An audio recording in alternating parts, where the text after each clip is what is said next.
The clouds parted over the Isles of Boreas. It was time to choose. The rebellion was in trouble. Ravens were scouting for the secret rebel base. They needed a game changer. Pieces of the Sky Ripper had surfaced. Bernardo knew that using it could go catastrophically wrong, but he was sure he could figure out how to use it safely. Also, a temple had risen out of empty desert. The Iblis Stone was hidden there. It was a dangerous artifact. It could corrupt its user into a bloodthirsty monster. Maybe he could find a way to use it, to take its power without surrendering to its wickedness. And also, his old friend Lupino needed rescuing. Of course, Bernardo had a pretty strong suspicion that Lupino had betrayed the rebellion, and he had a gut feeling that he needed to use that to his advantage. The island was windswept desert. No one went there except ostriches and ostrich hunters. The Iblis Stone. It would whisper promises in his ear, offer him power for blood. But this time, Bernardo was sure he could master it. And so, Bernardo went ostrich hunting.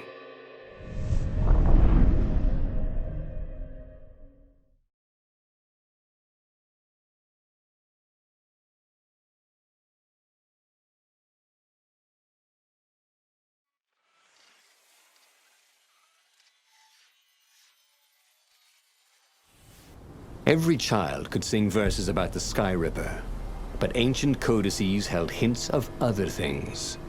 A stone that ate souls, a ruby that drank blood, a jewel only a righteous man could give away. Were all these things the Iblis Stone? Long hidden in a buried temple? Another ancient item that was only resurfacing now? Drawn up from the deeps by the Emperor's horrific rituals?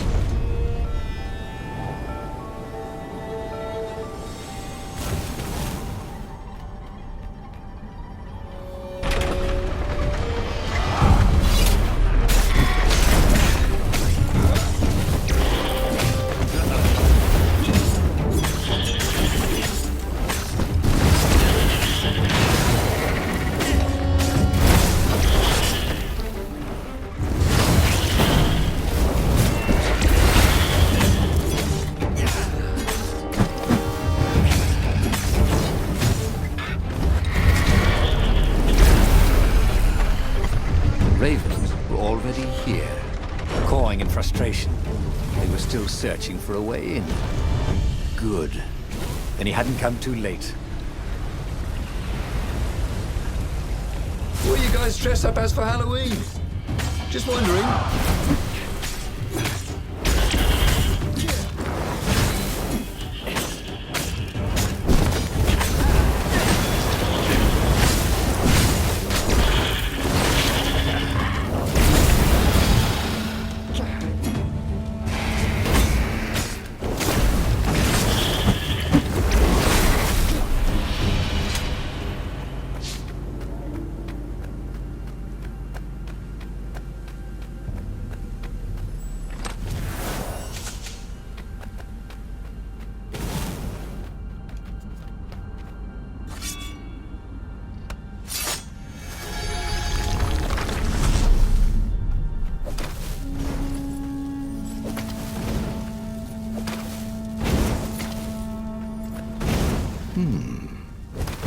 Hero Wall, Hero Sword, Firewall, Fire Extinguisher.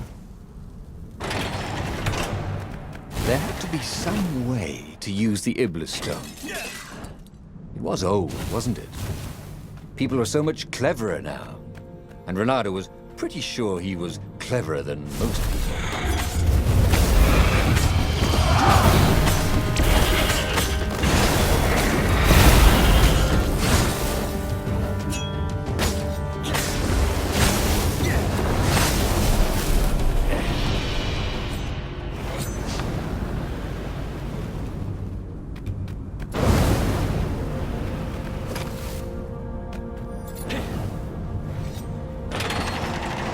The Ravens, at least, could not get past this point. Obviously, the temple builders knew how to deal with tomb raiders.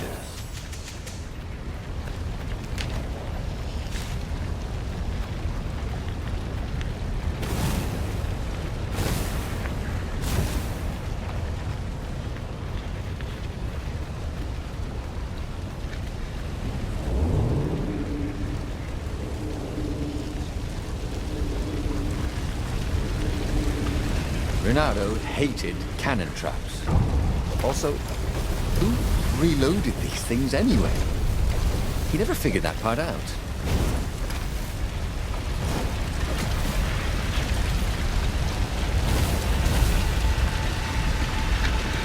It was a stone of the purest blackness.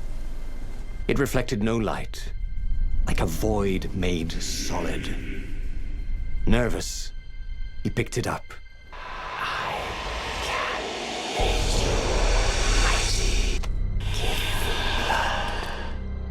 It was the stone, eager, thirsty. Kill the Emperor's daughter.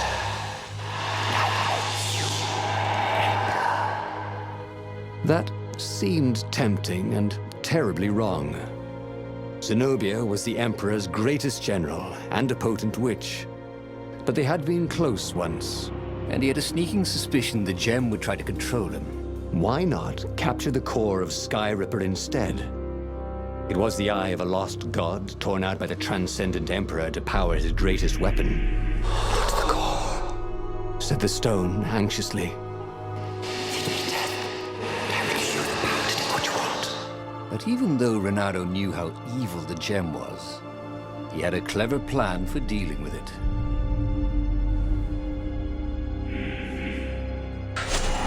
Why was he listening to a talking rock? Ah, but the rock had a point. If the stone could truly turn him into a powerful warrior, he could defeat the Emperor with the very weapon the wicked old toad had sought for himself. To be a hero, you had to sacrifice old friends sometimes, especially when they've become enemies.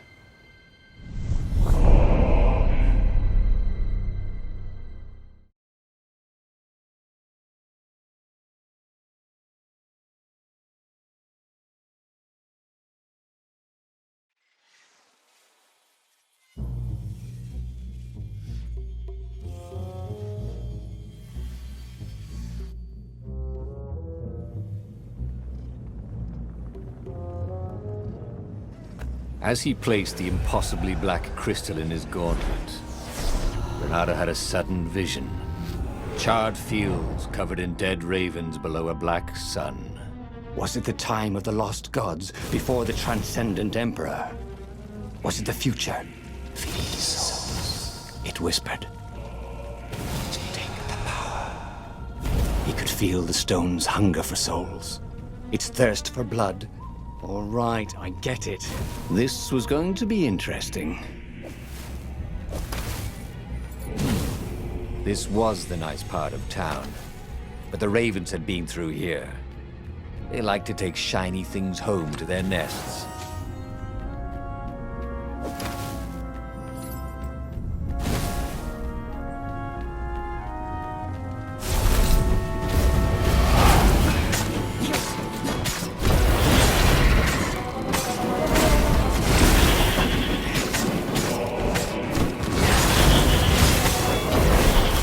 The ravens on Zenobia's island were no match for Reynardo.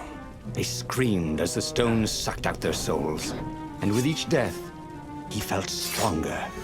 Take the power, the stone told him.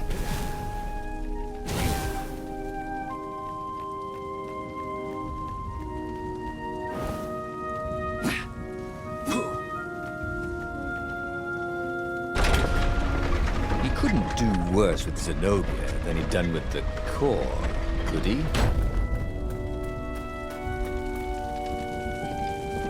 Gogglers. Reynardo hated gogglers. It was almost impossible to sneak past them. If one didn't spot you, another one would.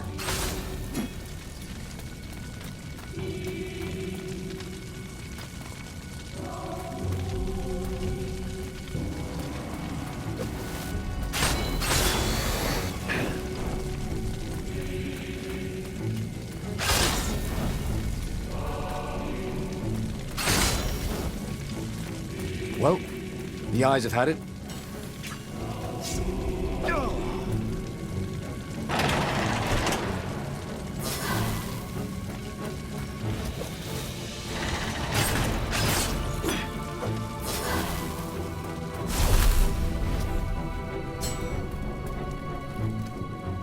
Zenobia was waiting for Reynardo. She was alone, confident as always. Fire danced at the tips of her claws. Are you here to surrender? She seemed as cocksure as he felt. But she didn't know he had the stone. And I've missed you too, love. He chuckled. She spotted the stone and bolted without another word.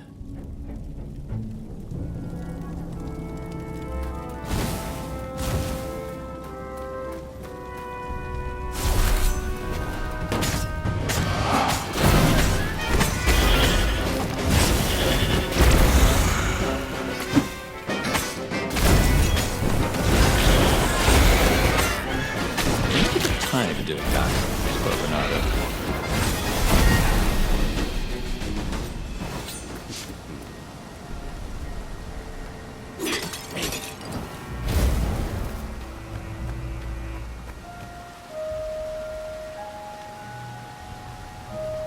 Finally, Reynardo caught up to her. He had never seen her scared before. At school, she'd been the determined, brave one. Now her eyes were wide, frightened. He didn't like seeing her this way. Kill her, whispered the stone. You cannot win your rebellion without it. Please. No, said Zenobia. Not that way. Oh, they had been so close once. Could he really feed her soul to his demonic gem? But if he spared her, he would not get the full power of the stone. Oh, how could he be the hero he wanted to be?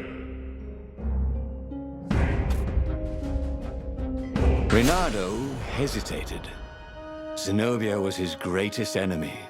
She was the Emperor's daughter and his greatest general, and the single person Reynardo least wanted to remove from this world, especially that way. She was holding her arms out before her, hands fluttering, fending him off with hopeless urgency. Nope, she was weaving a spell. He couldn't move. This thing is evil, she said. She slid the Iblis stone out of its slot in his gauntlet and slipped it into a bag.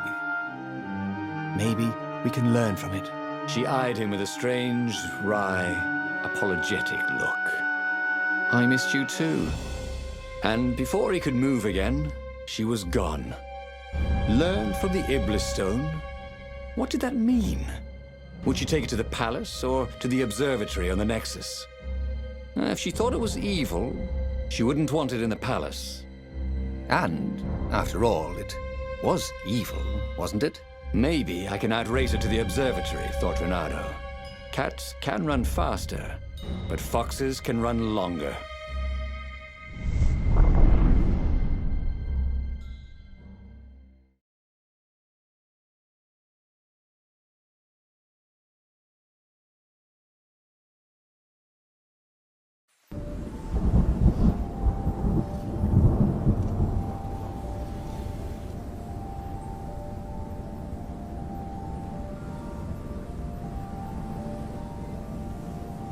Reynardo felt a little sick. Ever since Zenobia had taken the stone from him, he'd felt an ache that wouldn't go away. He missed it. He wanted it back. He needed it back. Why hadn't he killed her when he had the chance? She was the enemy. He hadn't even seen her in 14 years. Why had he hesitated? You were a sucker for an empowered woman. Reynardo kicked himself. Don't make that mistake again.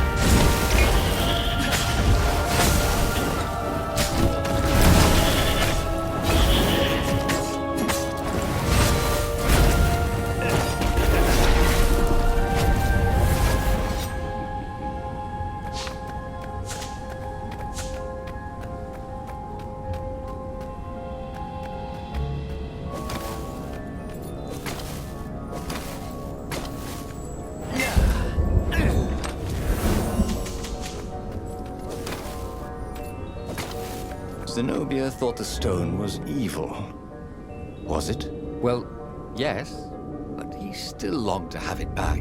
He'd felt so good killing ravens with it, and yet he'd felt unclean ever since he'd touched it. She confused him. She'd made him want to be a better fox, and then she'd abandoned him, never telling him she was the Emperor's daughter, never contacting him since. Well, who was she to tell him the stone was evil?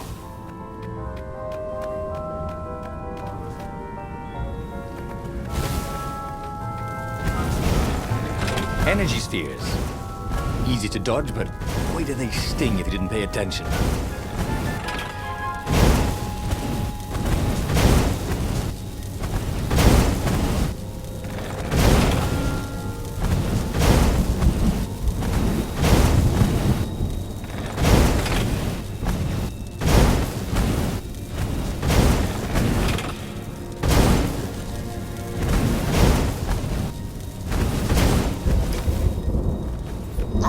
Shall we dance?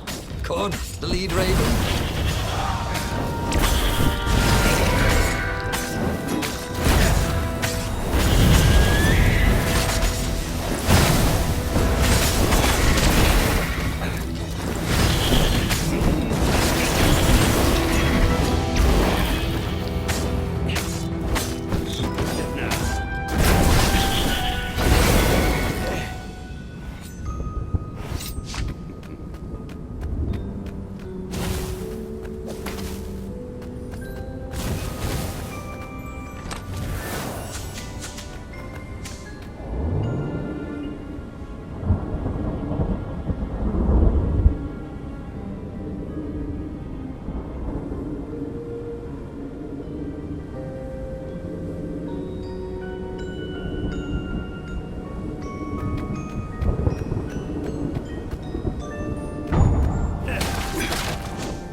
The scientist's toes were pointing arcane instruments at the stone and looking at it through prisms and reflections. Mine, said Reynardo as he took back the stone. Well, we need it for science, croaked the toads. So he killed them. He felt better immediately. Smarter, too. I thought you'd never come for me, whispered the stone. Then, a far-speaker toad croaked in something like Zenobia's voice. Reynardo, leave the stone with the toads. It will swallow your soul. Will kill everyone you love. That did seem vaguely familiar. But Reynardo had an army to lead, an empire to bring down.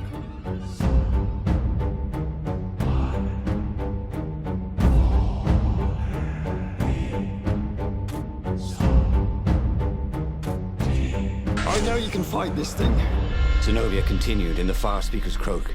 You let me live. You know how evil it is. It will destroy you, Reynardo. It will destroy everything you love.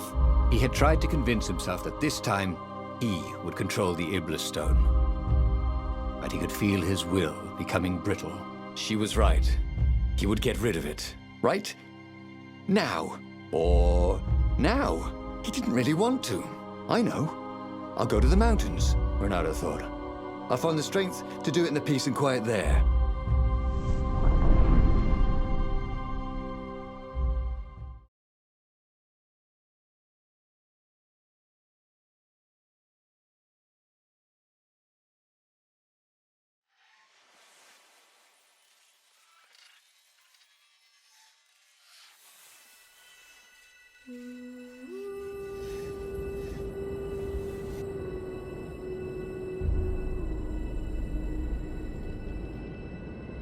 As the Farfarer landed at the foot of the mountains, Reynardo was surprised to find Lapino there. What are you doing here?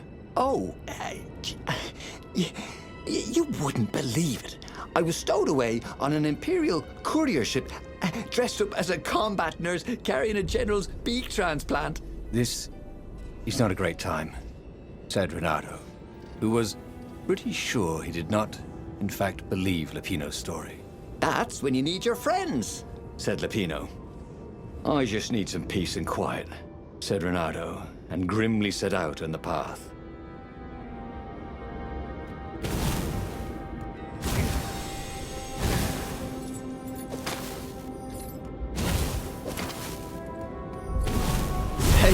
While black is the new dead.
Bernardo told his friend how he had slaughtered the Toads and how he had nearly slain Zenobia.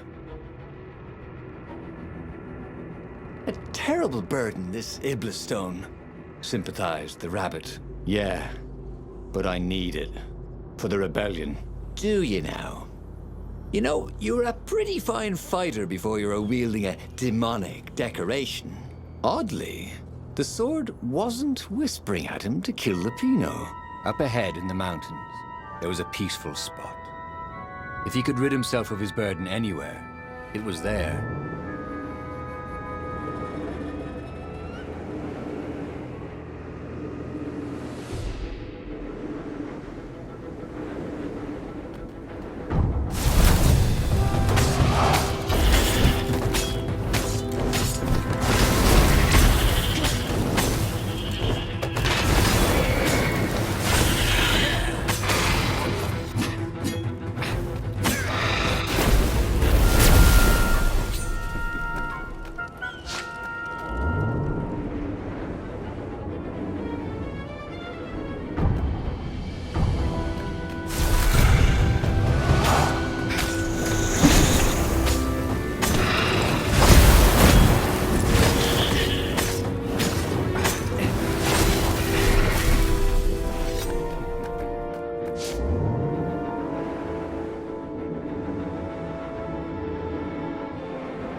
Renato thought he would make a difference, snatching the Iblastone before the Emperor could get it. But it would destroy him. Zenobia and Lupino, they were both trying to save him. Peace. That was what he needed.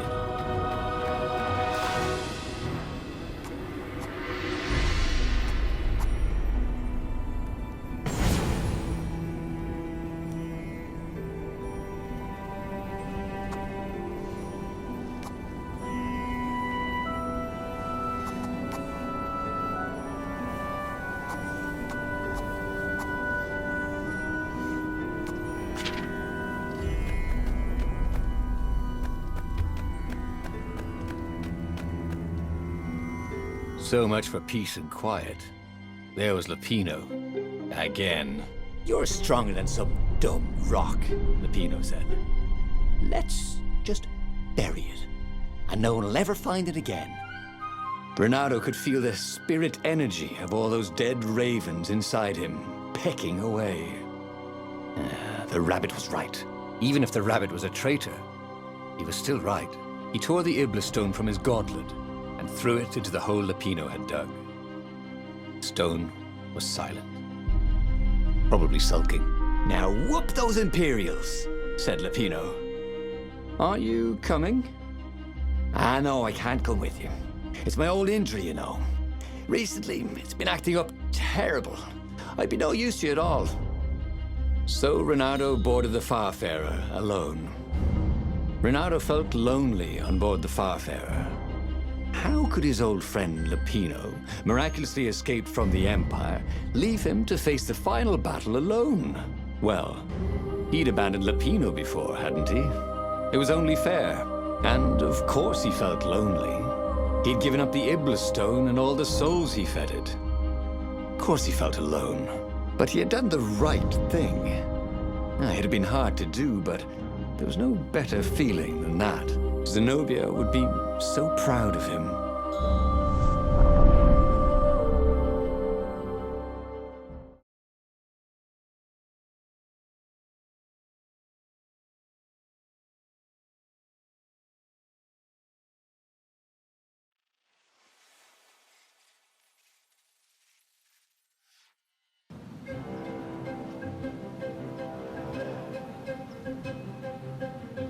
The battle, alas, was not going well. He no longer had the stone, and he'd never gotten the core. Lupino wasn't with him, and he was up against Zenobia, out there somewhere, maneuvering the Emperor's forces. The rebels had been outnumbered from the start, and he still had that aching longing for the stone. But that is what it means to be a hero. He would fight his way to Zenobia. He would show her what he was capable of. Just him, with no diabolic accoutrements. He would win, no matter the odds.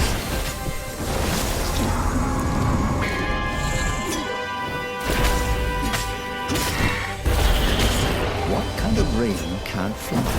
Thought Renato.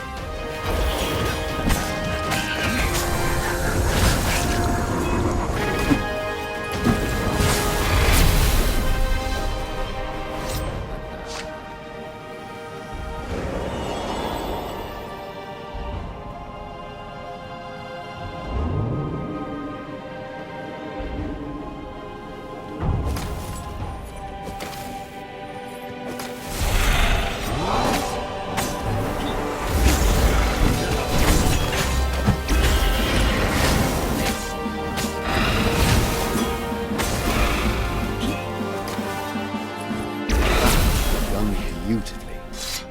Where was a bard when you needed one?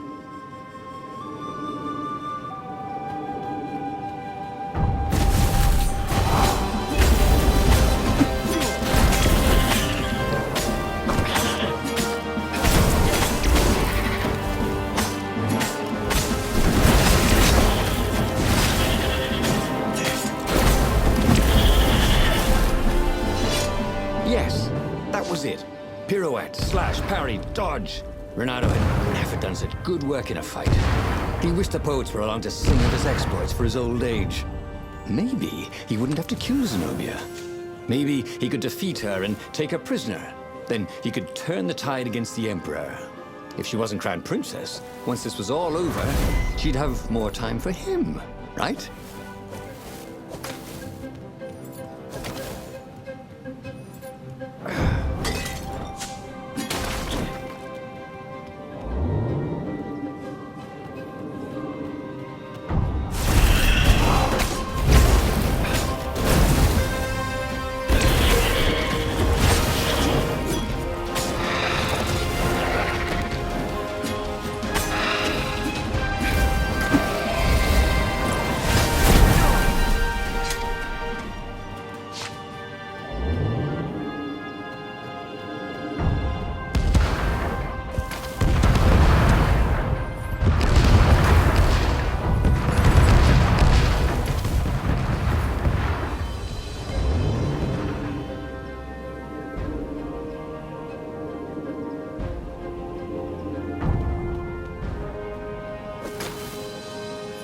Soon he'd confront the Emperor. Funny that this whole war had come about because the Emperor feared death. And now it was coming for him. There was some sort of lesson there, wasn't there?